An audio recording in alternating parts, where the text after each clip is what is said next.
Tonight on Frontline, It's all about likes. You want to be liked. I like. I like. I like. I like. the power of like. Companies know how to turn like into money. The kids who are liked. I put it on my Instagram and I was so happy.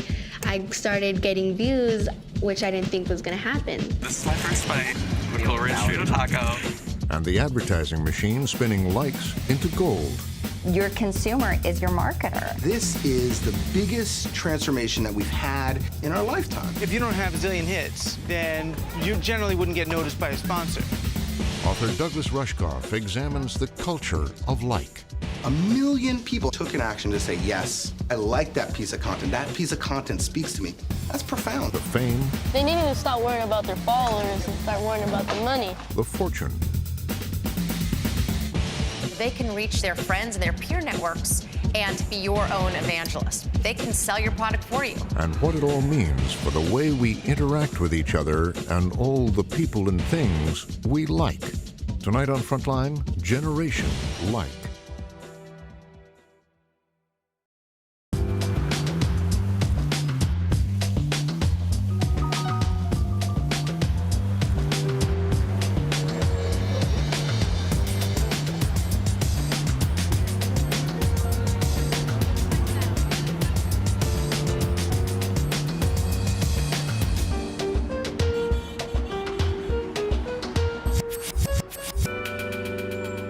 The PTA put together this event tonight because, as parents, we're all going through the digital revolution with our kids. We have Douglas Rushkoff, who's a I've writer been and speaking at lecturer events on like this kids for more than social 20 years media. now. My sister has 2 Twitter accounts.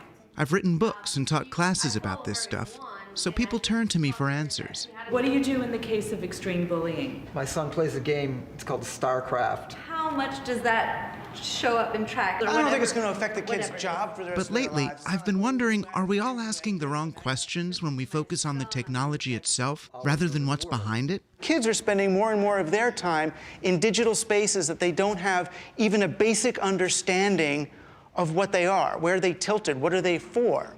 The problem, as I see it, is what are companies doing to our kids through technology, and how can they and we be made more aware? Technology is here to stay, and it's changing all of our lives, especially those of our kids. But how? What do these websites and apps really allow teens to do? What is it they ask in return? And are kids aware of any of this? It hasn't always been like this. When we made the Frontline documentary Merchants of Cool back in 2001, the media environment was quite different. Hey, what's up? We're Limp Bizkit, and you're watching TRL if you didn't notice already. MTV was the mighty behemoth growing rich, exploiting kids' desire to be cool. Can I take your picture for a street culture website I work for? Corporations were chasing kids down, taking teen culture and selling it back to them. You see this guy Meeks the other day who got like 50 90 favorites? Yeah, 90 favorites. I was like, Malcolm. Today's teens, like this group of high school friends in Montclair, New Jersey, don't need to be chased down. They're putting themselves out there online for anyone to see. They tell the world what they think is cool, starting with their own online profiles. Are you doing your profile picture or cover photo? I don't know. You want me to do it? But you can't have a cover photo by yourself. Listen to Jenna. She's the master of Facebook. No, it's an example of Come on, we're trying to get How to 400 get likes. 400 likes on your profile picture. A profile picture is kind of like how you want people to visualize you. You put your best foot forward. Yeah. And your cover photo kind of tells about your personality. Okay, guys, do you think Darius should do this picture? Hang on. All right, That picture as his profile picture? Yeah. I vote no. What is it you would want the profile to accomplish? You wanted to show the true Darius, and I mean, usually when you think of Darius, he's always smiling, he's always a happy guy to be around. So. So cute. So it's this one? Yes. Yeah, it's really cute. We found a photo of when he's like smiling and being his true self. Is it true you now? My profile is definitely a true me now. Definitely true me. Compared with the kids I met 13 years ago, this group seemed so sophisticated. What's your caption gonna be, Darius? You didn't put it up. You didn't put anything up. You need a caption. But as they sat there doing a virtual makeover on their friend's profile, they revealed a vulnerability. How did you get almost 400 likes on your profile picture? Exactly. Likes. You were kind of surprised at the high number of likes? Yeah. Why is that? Is 400 is a lot? For example, we just posted a picture of me, my new profile picture, and I got like 14 likes. Boys get less than girls. Yeah, in 20 minutes, though. Yeah, but she had 300. Likes, follows, friends, retweets. They're the social currency of this generation. Generation Like. The more likes you have, the better you feel. You can't wait to find out whether people like you or not, so you need likes and stuff like that. Instant gratification. You get them, you give them, and everyone knows how many you've earned. The number's right there for anyone to see. Are the likes you get, are they about you or are they about the profile picture? That's why you sit in front of your computer for an hour trying to figure it out. Cryptic. There's no way to know. It's very cryptic. It's usually And when a kid likes something online, a product or a brand or a celebrity, it becomes part of the identity that they broadcast to the world. The way a t-shirt or a bedroom poster defined me when I was a teen. I know. For kids today, you are what you like. I liked Urban Outfitters, Under Armour, Bonta, joke pages, Nike, McDonald's, Twizzlers, Sony, Drake. Too many to name, really. 25, 24, 23. Kaylee Lynch of Mount Vernon, New York, likes the Hunger Games a lot. This is like my #1 kind of thing. Like, I like other books and I like other fandoms and stuff, but not as much as the Hunger Games. Like, that's my top one. Yeah. Her Tumblr blog and Twitter feed are filled with pictures and links to the billion-dollar franchise. And I've been a fan of the books ever since I was younger, like when they first came out. I found out about this website and I saw that they were having like these little contests on it, so I was like, oh, I really want to win these contests. The Hunger Games is about teens forced by adults to battle each other as a form of public entertainment. We're gonna kill you. Being a fan isn't so different. The movie's official website allows kids to compete with each other for virtual prizes by sharing its content on Twitter. It's called retweeting, and when it comes to the Hunger Games, Kaylee's among the most prolific in the world. It's like an accomplishment, like, it's just really cool to be able to like think of yourself as like one of the people that likes the Hunger Games the most. Being one of those people who loves it so much that it's like you're one of the top fans. So there's a way to almost verify your centrality. It's like a way to show people like, yes, I am one of the top fans. Actually, look at the website. More than any generation before them, today's teens can speak directly to the artists, celebrities, and brands they like. And sometimes they get a reply. A couple of the other actors and actresses from the first movie have noticed me. Jack Quaid, who played Marvel from District 1, he was like my favorite actor. I don't know why, but I just became super obsessed with him. So I was like tweeting him, like, my only goal anymore is to get you to tweet me back. And he tweeted me like, oh, go check it off your list. Now go save the world and hurry. So that was really, really cool for me. Does that motivate you to share things in the hopes of them kind of noticing? Yeah, I mean, I've tweeted them a bunch of times, like hoping they'll retweet me and stuff. Because it's really cool, like, them noticing you. It's cool because when a kid likes something and that thing likes her back, other kids notice. And then they like her too. The Hunger Games official Twitter, they retweeted me and I gained like 60, 70 followers. It's kind of, you know, self-empowering to know that like, oh, I'm one of like top fans on their website. Empowerment. It's a word you hear a lot when kids talk about social media. I think that social media really has empowered me. It's a way to let people know you're there. Definitely gives me a voice. Show my talent to the world. Broaden who you're talking to. They'll just post whatever they're feeling. There's no one there that's saying you can't say that.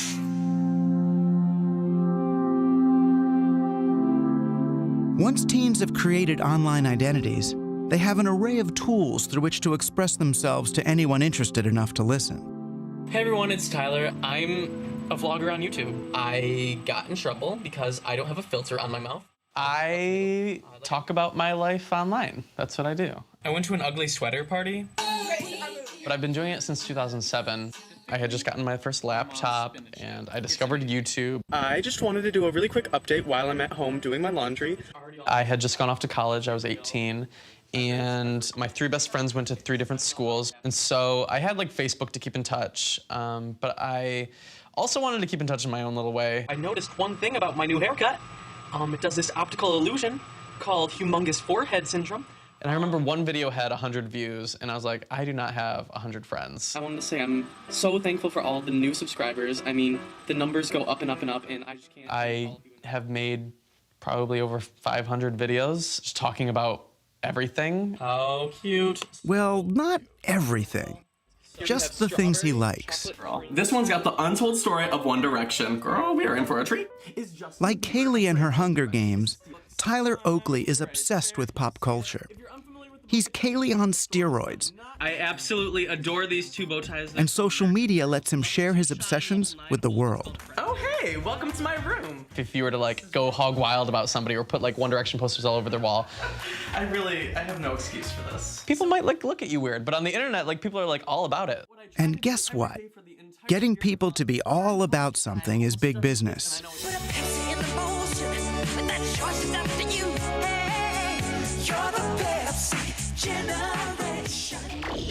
Major corporations have long spent billions trying to get kids to engage with their products and brands.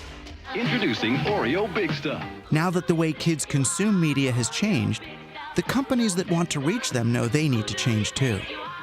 The icons of this generation are the like button, the tweet button, the reblog button. I mean, this is the biggest transformation that we've had in terms of communicating with consumers in our lifetime, And so to not learn how to participate in those channels is outrageous. So to stand on the sideline is not an option.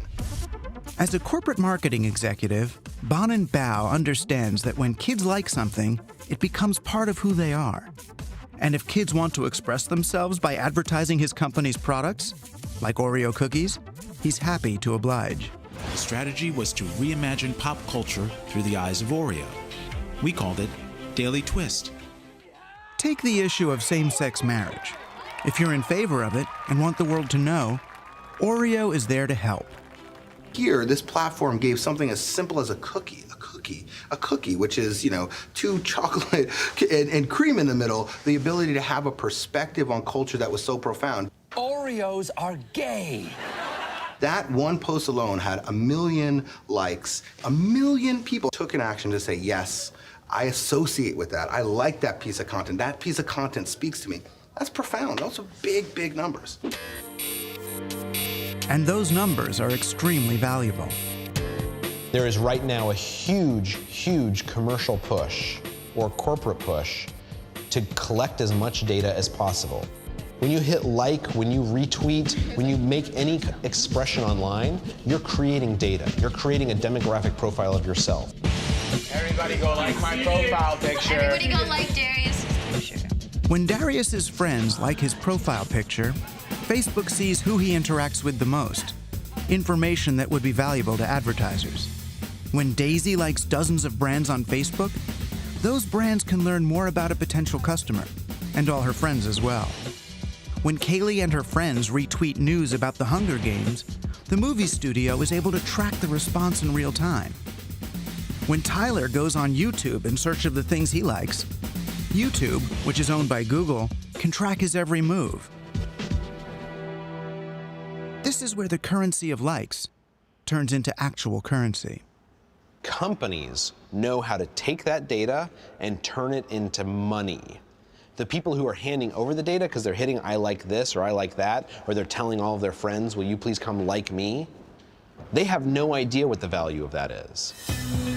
So all those selfies you take so that people will like them on Instagram, they helped that company sell for $1 billion. Send a tweet, and you help raise the value of Twitter to around $30 billion. And Facebook, it's valued at around $140 billion. Those numbers aren't based on profits, not yet anyway. Those prices are based on the volume of likes they can generate. And likes don't generate themselves. That's why companies need kids to stay online, clicking and liking and tweeting. How do they do that?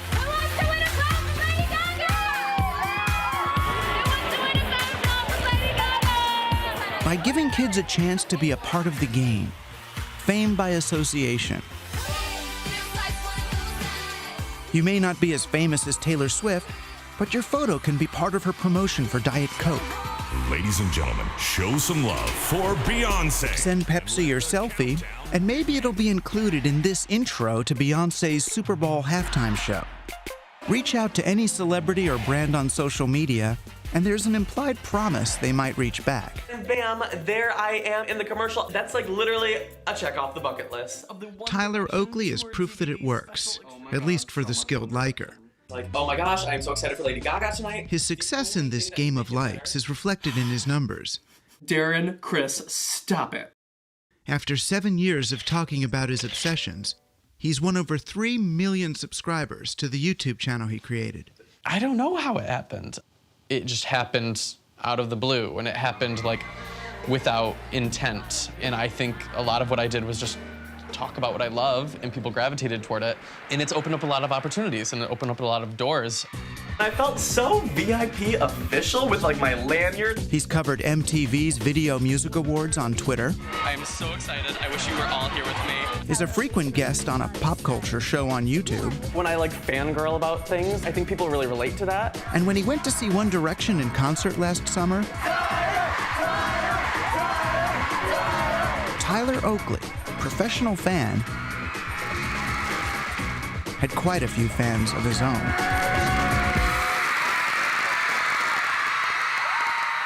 The interesting thing about traditional celebrities and then YouTubers, for a fan, they run up to me in the street and they act like we are friends.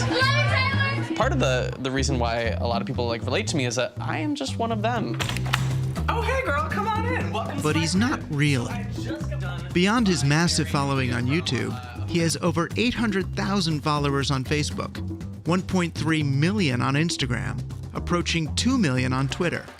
And the numbers are rising every day. Tyler is a millionaire in the currency of likes. I can upload tomorrow. Yeah, I can upload whenever you But social media is all about sharing, and that includes sharing the wealth. When kids with large audiences work together, everyone benefits.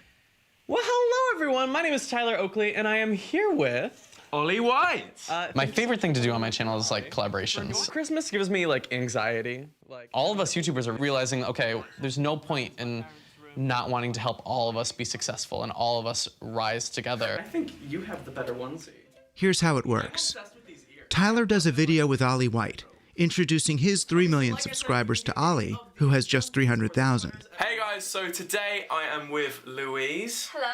Ollie does one with Louise, who has 1 million. Whoop whoop. I am here with Hannah Hart today. Hello.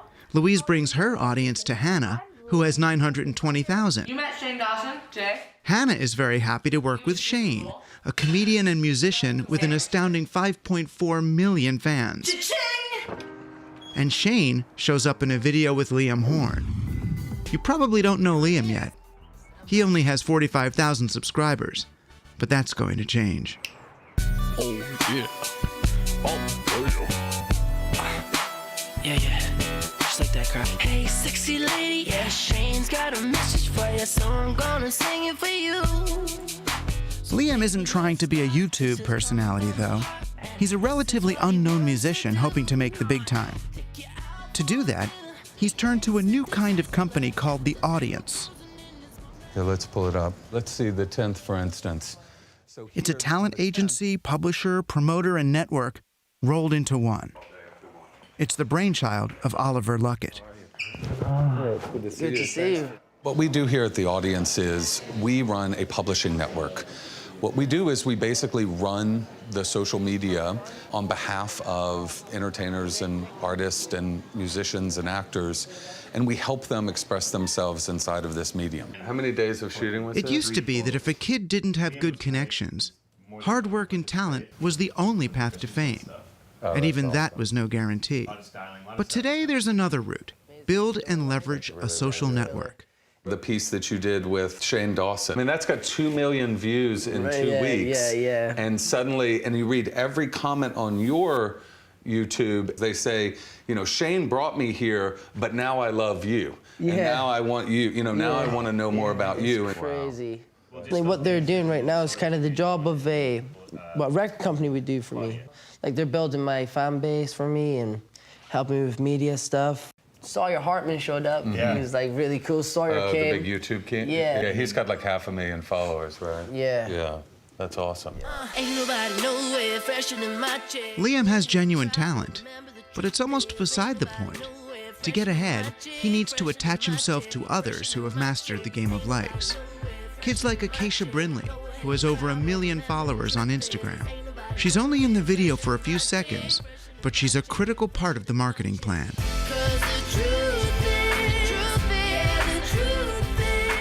All these people in my video already had their own amazing following, which was like 1 million followers here and there. And of course, they're all in my video and they tweet about it and like talk about it and Instagram it. So all their fans were like, wait, who's this kid they're all hanging out with?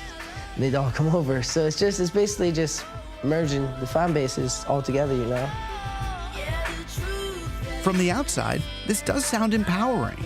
A bunch of kids working together, helping each other to get ahead without having to rely on the usual corporate suspects.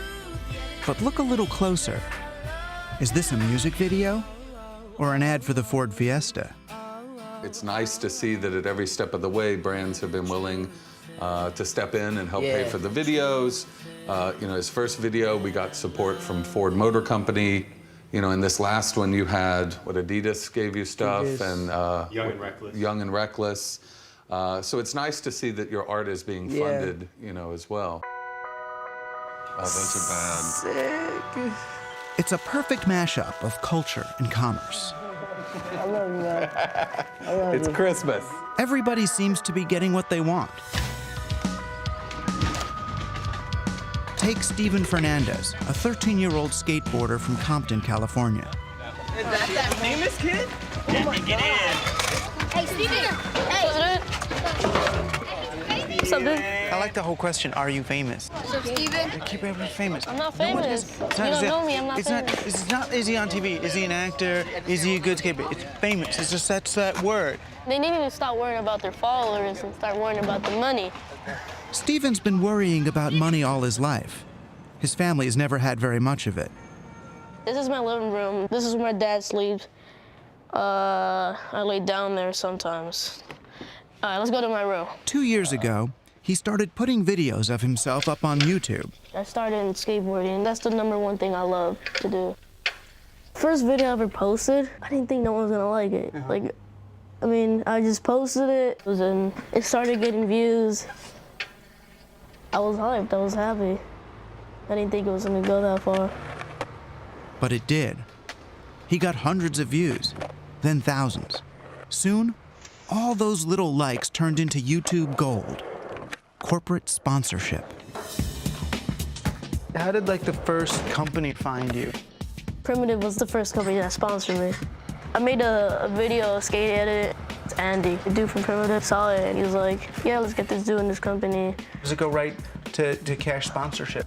They start giving you clothes and then it goes to money. Today, he's a walking billboard for his sponsors, literally head to toe. The sneakers? No, these are Supra.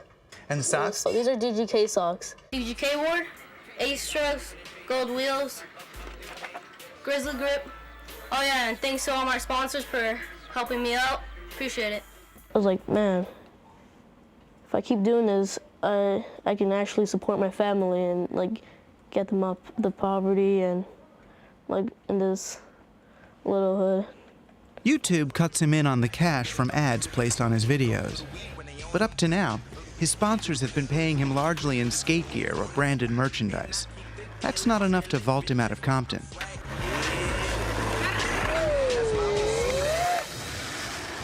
But then Steven's not riding to fame on his skateboard talents alone. Are you okay? I think I just my pants. Oh no. Lots of kids can skateboard. Steven needed a way to cut through the clutter. Can you clean me? It really smells. Once you start doing these funny videos, you get more than skater fans. I started to get bigger and bigger. So now Steven goes by the nickname Baby Scumbag. More than a skateboarder, he's a raucous, raunchy internet sensation, banking huge numbers of clicks and views and likes. Are you famous? Do you do something? How do you judge whether a video is doing well? The views, the likes, the shares on Facebook, the likes on Facebook. The more views I get, the more comments I get, that's more money I get. Are you crazy? You're trying to see that bad? Are you happy now? Baby Scumbag's views are rising as his content gets racier. He still skates, but gets hundreds of thousands of views on videos like these. Any normal guy can get a girl, huh? Uh-huh. Yeah. Hey, cuties. You guys want to touch my... Oh my God, I think I found a white girl that can twerk. Just look at that. So now, when Steven goes out to make a video, Today, I'm going to be holding hands with random people. he often leaves the skateboard at home. Amma? Ma?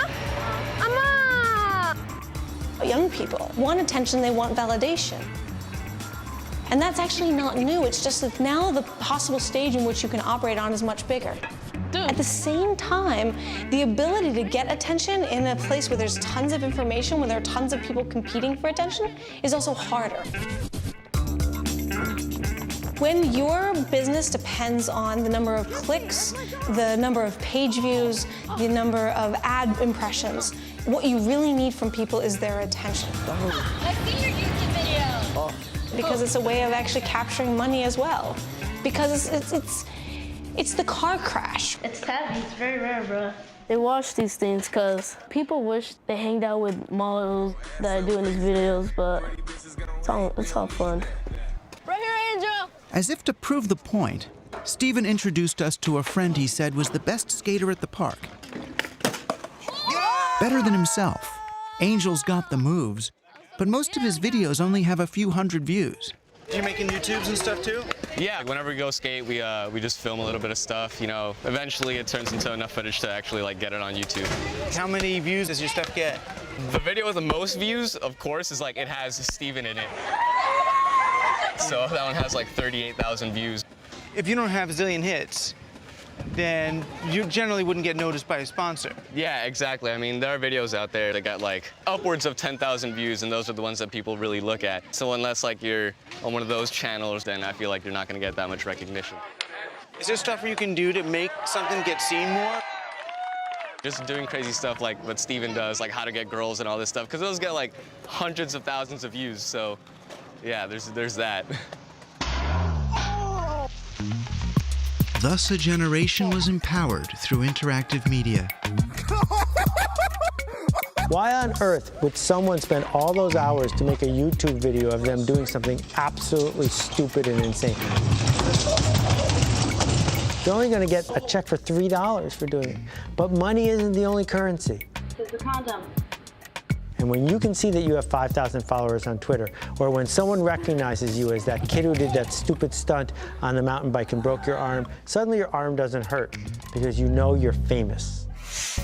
Everybody desires to be famous. Facebook famous. Instagram famous. The most popular person on YouTube. It's way easier to become famous for something outrageous. Girls will post like half-naked pictures. Make a video and get like 1 million views. Get as many friends, as many likes as possible. You want to be liked. Well, let's get likes. It's all about likes. Let's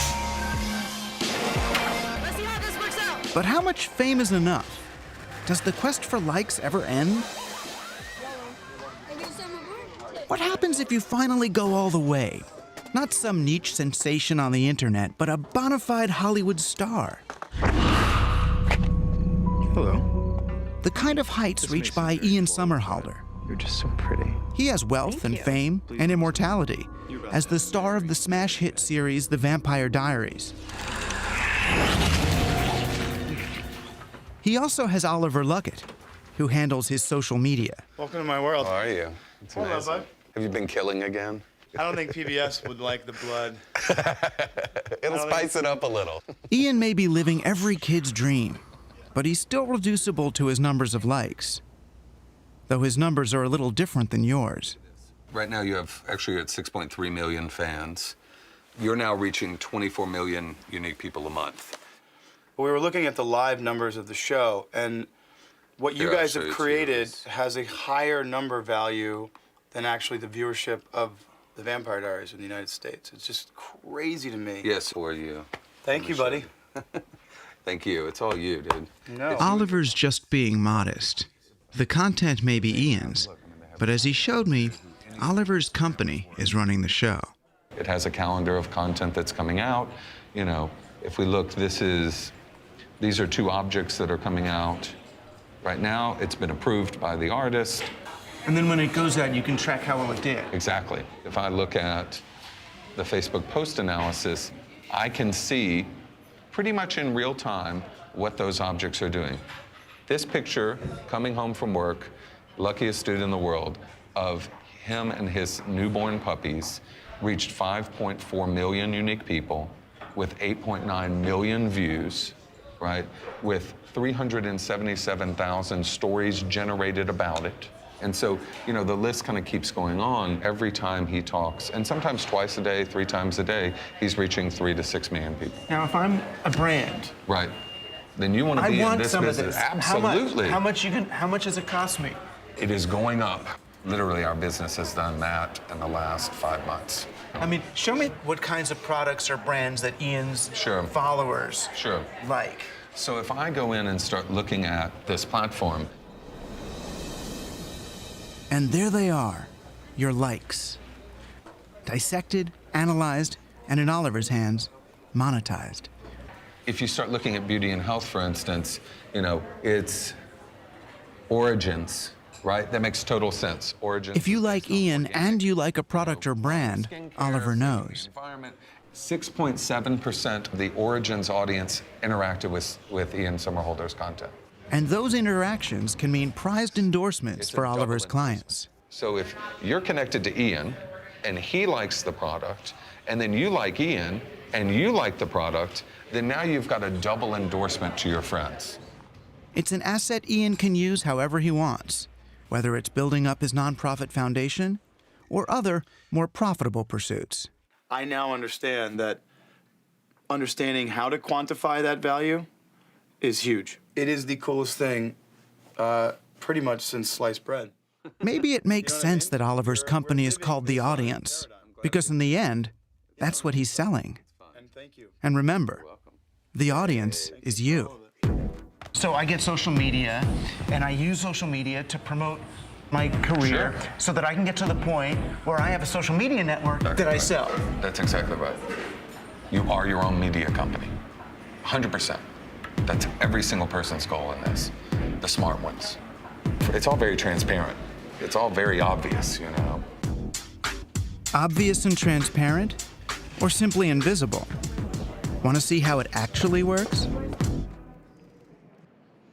Take a look inside the offices of TVGLA, a social media marketing agency just outside Hollywood. So we're brainstorming on the superhero movie, and of course our target, millennials. TVGLA has promoted movies like Wolverine and The Expendables, and TV shows like Homeland. We start with a research and strategy phase where we really dig into who that audience is, and then we figure out how that audience uses social media to communicate. You could also sort of ask people, which power would you want? And then you have people tweet their responses. But the challenges would be using that audience in the way that you want to use them in order to see the results you're looking for. In other words, instead of selling the product to the audience, the idea is to get the audience to sell the product for them. They want to make the interaction seem open and transparent. But all that transparency takes a lot of planning. Doing something with green screen where people walking on the street can walk up to it and be inserted into a scene. So it's all about continued more openness, because that openness, starts creating essentially what most brands want, which is trust. You want to trust in any conversation that you believe what that person on the other side is telling you.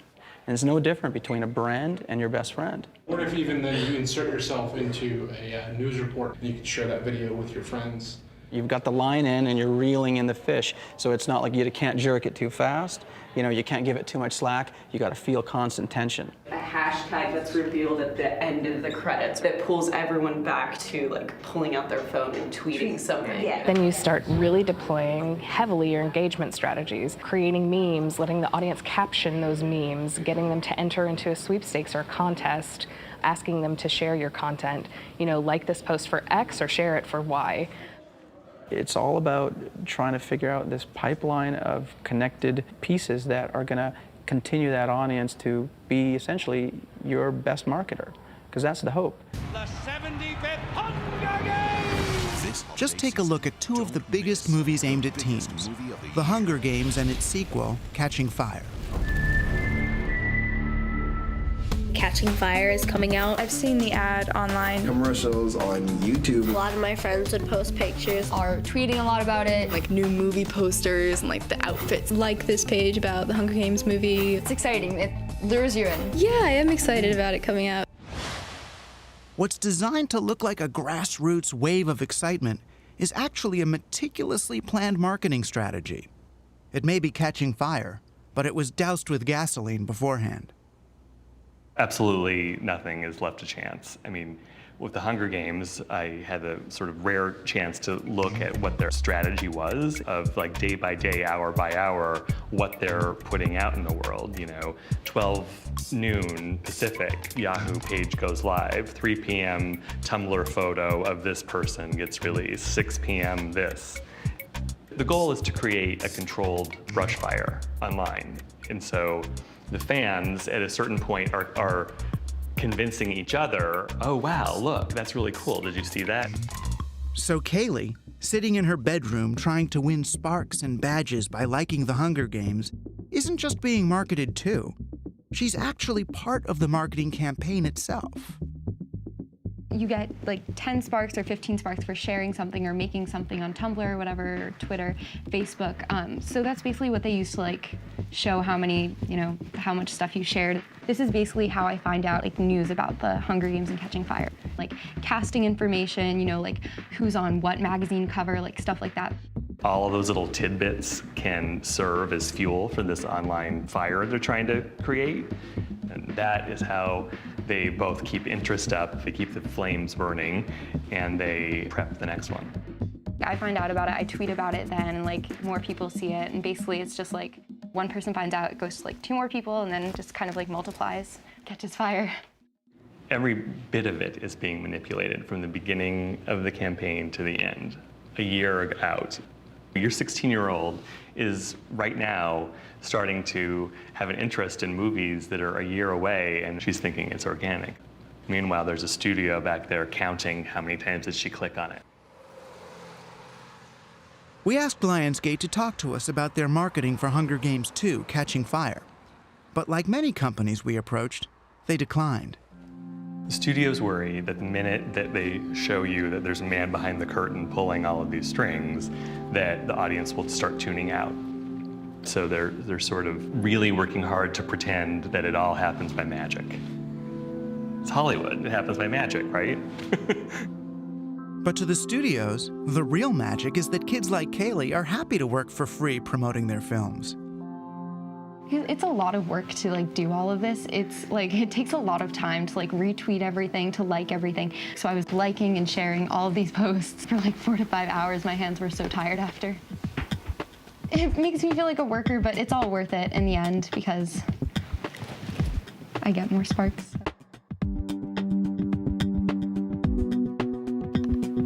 Your consumer is your marketer. And I think that's a real shift because it used to be a one-way conversation of the marketer to the consumer. And now the consumer is doing as much as the marketer is in getting the message across. There is this unique moment where they are wanting to be as much a part of the process as a company will let them be. Lots of companies are happy to put kids to work. And not just at marketing. Sometimes they'll let them provide the content for the whole show. Trending 10 is a new kind of program on the Fuse network. It's sponsored by Trident Gum, made by the same company that makes Oreos. It decides what content to feature by monitoring social media feeds. We start the day off by looking and seeing what conversations are spiking on Twitter around music. Justin Bieber, Lady Gaga, the kind of music teens love to talk about. Then we create a show in the morning based on what's actually being talked about on Twitter. Lady Gaga premieres Applause music video on GMA. So then we create a show around that, and then we create 20 pieces of content throughout the day that's distributed on Twitter around how the conversation is changing. And so that's real-time video content creation around discussion that's actually happening, taken from where the discussion started and putting it back into the discussion in this fluid ecosystem between TV and Twitter in a way that's never been done before. Did you get that? Kids are coming up with the content, then helping to promote it back to themselves in an endless feedback loop between broadcast and social media. What do you guys think? Share your thoughts on the subject over at Trident Gum and at T10. And of course, selling Trident Gum. Guess what? When we're using Twitter to distribute video that has Trident branded around it from a Trident show, and you're watching, that's signaling you to remind you to go pick up Trident Gum at point of buying. Companies focus on marketing to teenagers because they hope they'll form a brand loyalty with a product. And so now that it's sort of just blossom on the web, the sky's the limit for commercial culture. I don't think there's a sense of like there's any shame in being marketed to or marketing. Pepsi sent me to New Orleans for the Super Bowl and Tyler Oakley doesn't have any problem with it. oh my god, look at how cute my jersey is. Wait. I have done a lot of work with like Pepsi, Audible, Warby Parker, MTV, tons of brands. The link to that is below, so be sure to click that and sign up. I have been fortunate. A lot of brands believe in me. He's been so successful at turning his YouTube channel into a marketing juggernaut that he's now considered an expert. There you go. Woo. Even advising corporate executives how to master the economy of likes. So talk about your work with Taco Bell. So Taco Bell is great. They've been doing a lot with I literally was just on the phone with them this morning. They have been really at the forefront, I think, for YouTuber interactions. So there I was in bed, minding my own business, tweeting at Taco Bell saying, I'm protesting Taco Bell until they address the absence of a Cool Ranch Doritos taco. Retweet. They have a voice, they're cool, they're fun, and our people get excited when we are tweeted by them. Come here, come closer. Can you see the light bulb? Do you see what kind of taco that is? I'm getting an exclusive first bite. The second when a brand is like, we trust your judgment, I'm just like, oh my God, you're the best thing ever. And I'm 10 times more likely to like give a real good, genuine integration.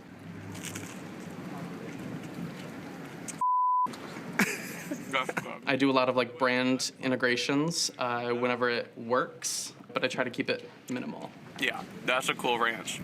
That's the best. So how did you feel like that content with the brand played out with your 12-year-old? Surprisingly, they can always tell if a YouTuber is like pushing something. Mm-hmm. So I try to keep it transparent and honest because they know it's my job and they know that I have to pay bills. They get that, so it's all good. Mm-hmm. So what do you think is the future of the Tyler Oakley brand? World domination with brand deals. My plan for the future is world domination, but by my own rules, which is the coolest part because it's like I am doing what I love, and I feel like a lot of opportunities are there if I want to work for them. Catching Fire is on Audible, so audible.com/Tyler Oakley. You get your first book free. Bam. Selling out is not selling out anymore. It's sort of getting the brass ring. It's like if you get Taco Bell to sponsor your stuff, it's like, hey, look, I'm important enough that Taco Bell realizes you're an important audience to reach, so yeah, let's all geek out about Taco Bell for a video. I don't care. We just bump into John Mayer because who else would you bump into at a Taco Bell party? And he was so tall. I say now, like, selling out doesn't even exist as a term. I don't hear young people talking about selling out. I'm not sure they even know what it means. Selling out. Can you define that? Well, selling out means like, it could mean different things. I guess, I don't know, I think first of like a concert that's like totally sold out, like no tickets left. That's probably not what you meant though. I don't really know what that means. You could sell out like an album, or you could like sell out like you're a sellout, like you're nowhere in life. You're never gonna get back on top. So Tyler has millions of likes in his pocket, which he can trade to brands in exchange for their sponsorship. Has Tyler won the game of likes? And is this really social media's promise of self-determination? promoting movies in exchange for virtual prizes, playing the class clown in public to get free skateboard gear, expressing your identity through junk food advertisements. Can kids really win when they don't make the rules? Maybe that's why some of them are opting to become the game makers themselves. A lot of the people who created this culture are kids or were kids when they created it. So it does actually reflect a teenage zeitgeist.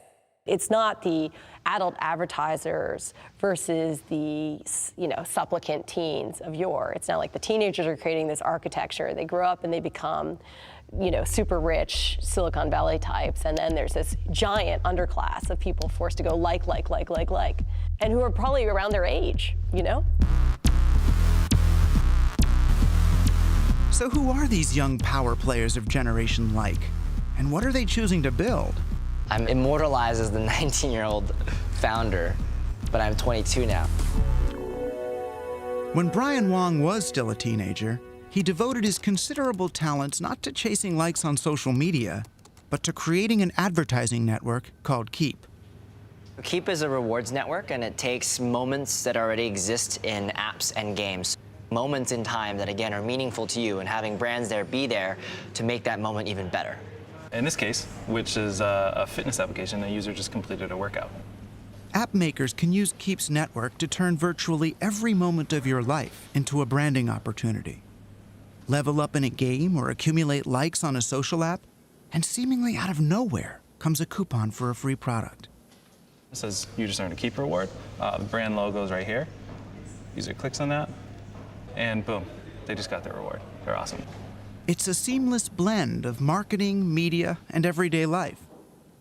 But Brian's more than just an ad man. He's actually a kind of psychologist. There are nuances in how you present things that create different psychological responses. We don't even call ourselves ads to consumers. Terminology we use is rewards and moments, and there's really no mention of ads or even media. As we go out and we experience the world, the things that make the most impact on us are the ones that come up serendipitously. So that's the psychological principle we're offering. Serendipity by design. It's almost Orwellian, but maybe it was inevitable. After all, this generation has grown up in the arena of likes, so it's no wonder that they're also becoming master manipulators of social media themselves. 50, 49. Like the hidden game masters in the Hunger Games. The Hunger Games it represents social media today. Like, social media, it kind of rips people apart. They are all put into this arena where you're forced to try to survive on your own. This is important because higher ratings will mean sponsors. Well, they have sponsors usually when they go into the arena. And to get sponsors, you have to make people like you. They have to do things in order to get people to like them. Push the like button now. The game makers, which are the people that kind of control this arena, the game makers sit and watch them, but basically they're in there alone trying to survive. You really want to know how to stay alive? You get people to like you. In the end, that's how the game of likes is played.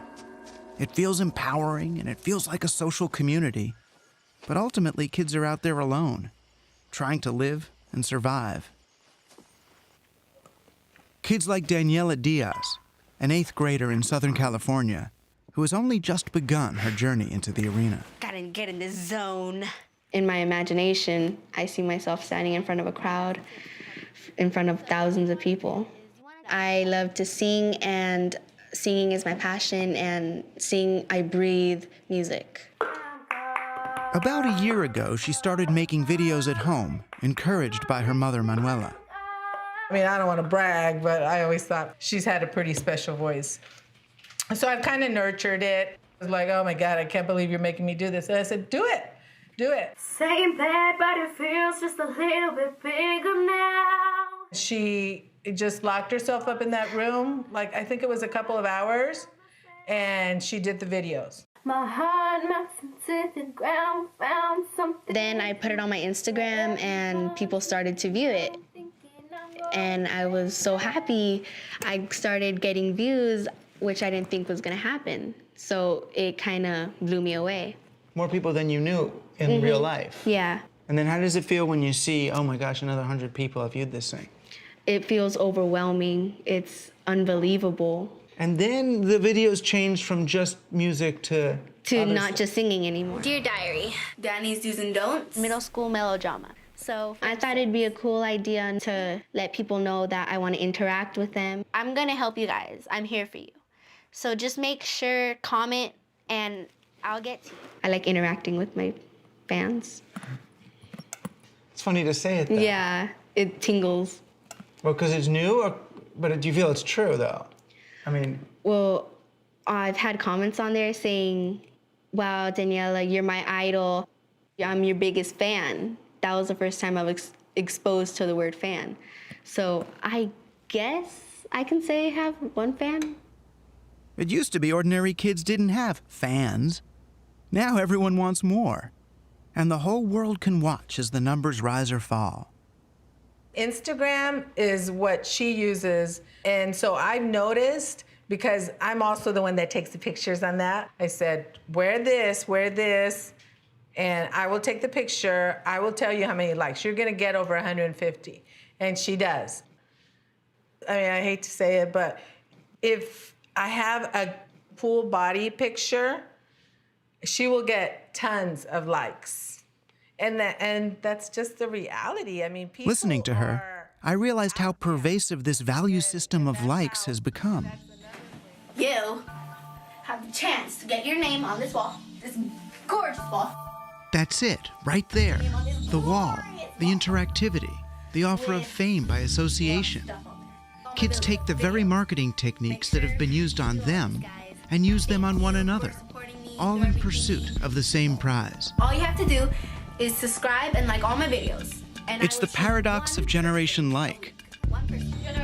These kids are empowered to express themselves as never before, but with tools that are embedded with values of their own. I'll get a couple of likes, I'll get a couple of views, I'll be happy with myself. Getting likes does feel good, Keep tuning in. Bye. at least in the moment.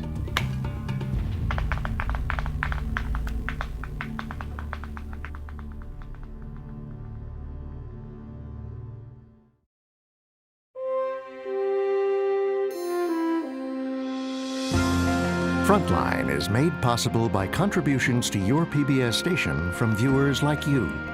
Thank you. And by the Corporation for Public Broadcasting. Major support for Frontline is provided by the John D. and Catherine T. MacArthur Foundation, committed to building a more just, verdant, and peaceful world. More information is available at macfound.org. Additional funding is provided by the Park Foundation, dedicated to heightening public awareness of critical issues. The Wincote Foundation,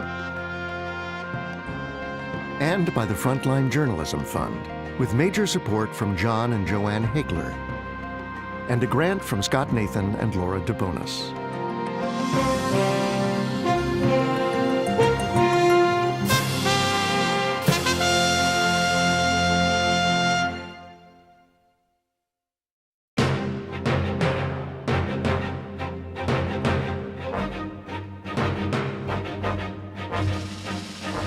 For more on this and other Frontline programs, visit our website at pbs.org/frontline.